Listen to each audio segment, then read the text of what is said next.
예, 21세기 논리적인 자녀 기르기 부모님의 화법 강의를 지금 쭉 봤습니다만은 오늘 처음 들으신 분들은요, 우리 그 수요 특강에 1강부터 나와 있는 순서대로 보고 강의를 듣는 것이 좋지 않을까 생각을 합니다. 왜 그러냐면요, 왜 21세기에는 논리적인 자녀가 필요한가에 대한 배경 설명을 했고요.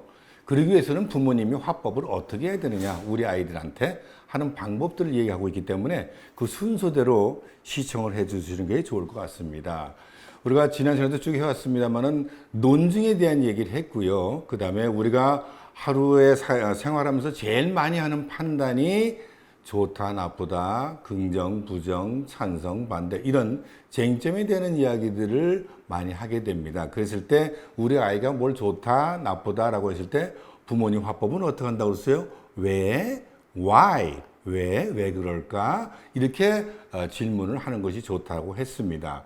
그랬을 때에 아이가 뭐라고 답을 했을 때에는 그 이유를 댔을 때에는 어떻게 됩니까? 칭찬을 해줘야 됩니다. 아이고, 너는 참 생각을 잘하는구나 라고 칭찬을 해주면 됩니다. 사실 뭐 앞에서 지난 시간에도 얘기했지만 논증이라고 하는 것은 내가 어떤 판단을 내렸을 때 거기에 논리적으로 타당한 근거를 대는 것이거든요. 그런데 그런 어떤 습관을 길들여주는 게 좋다는 거죠. 내가 판단됐을 때 그 이유를 대는 습관을 어려서부터 길들여주게 되면은 그것이 나중에 논리적인 인간형으로 형성하는데 좋다라는 이야기입니다. 뭐 어머님들은 다 성인이니까 한 가지로 일례를 든다면 우리가 한참 지금 시끄럽지 않습니까? 후쿠시마의 어떤 저 처리수 방류 문제로 시끄러운데 너는 찬성한다, 반대한다 이런 얘기 했을 때 찬성, 반대는 뭐 다 있을 수 있습니다. 그러나 중요한 것은 거기에 대한 논리적 뒷받침을 얼마만큼 잘 하느냐, 못하느냐죠. 거기에 대한 논리적, 가령 난뭐 방류해야 돼, 찬성해, 왜 찬성하는데? 라고 물었을 때, 도쿄전력의 경제적 이익이 있잖아요. 그러면 그걸 바꿔보면 되죠. 도쿄전력의 이익이 있으니까 방류해도 된다. 이것이 논리적으로 성립이 될까요? 그들은 좋을지 모르지만은 전 세계 모든 사람들에게 설득력이 있는 근거는 아니거든요. 그래서 근거를 댈 때에는 모든 사람이 설득력 있는 근거를 대야 된다라는 거죠.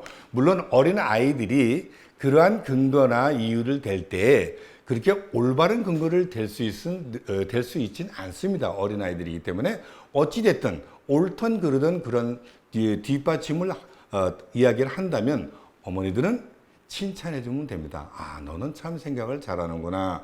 그래서 아이들이 자꾸 내가 판단됐을 때 논리적 근거를 댈 수 있는 그런 훈련을 시켜주는 겁니다.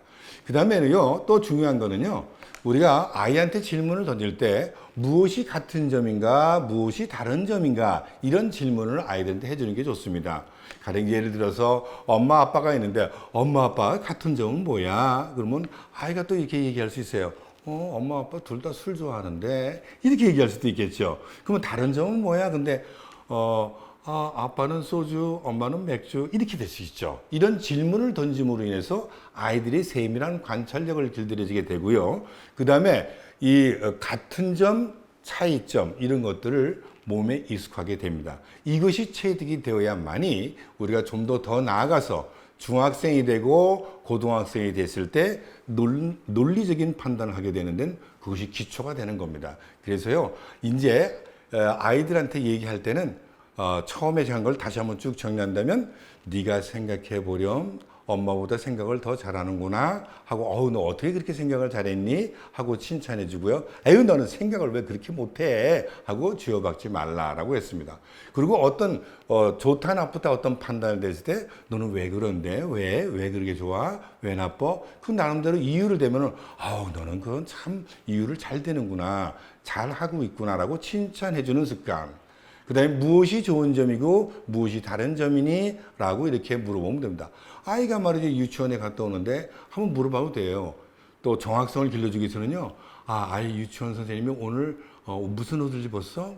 무슨 옷 입었어요? 색깔은 뭐야?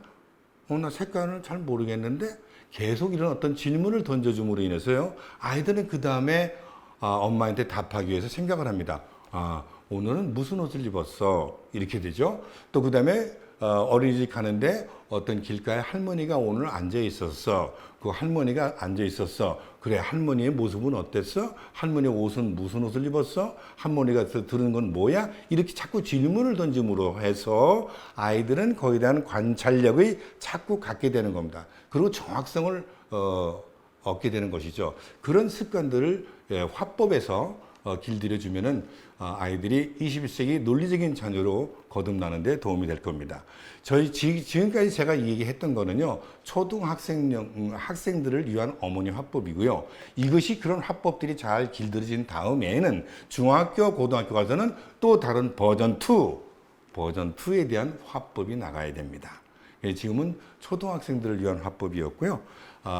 어찌됐든 중요합니다. 우리가 천재를 길러낸다고 하는 것은 무수한 질문 속에서 천재가 길러집니다. 어쨌든요, 이번 1단계의 버전은 여기서 마치고요.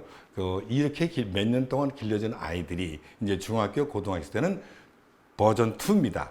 이때 화법이 좀 더 고단위로 좀 바뀌어져야 됩니다. 그거는 다음 시간에 우리가 또 한번 생각을 해보는 시간을 갖고요. 1차적인 마무리는 여기서 짓도록 하겠습니다. 시청해 주셔서 감사합니다.